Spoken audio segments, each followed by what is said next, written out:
Buongiorno a tutti, Roberto Puddu, agente immobiliare Remax. Oggi siamo nel comune di Perdas de Vogus e stiamo percorrendo la famosa Brecca dei Stappadas. È una gola molto profonda. Guardate un attimino le pareti, molto stretta e profonda. È una figata. Ci prepariamo ad affrontare la cengia, ve la faccio vedere. Tra l'altro è anche armata, vedete c'è la corda che ci aiuta nella discesa. Vi faccio solamente vedere tutto quello che potete vedere dall'alto.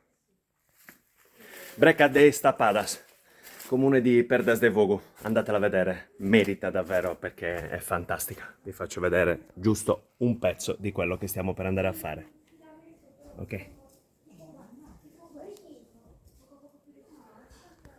Anche da Breccas de Stappadas posso vendere anche la tua.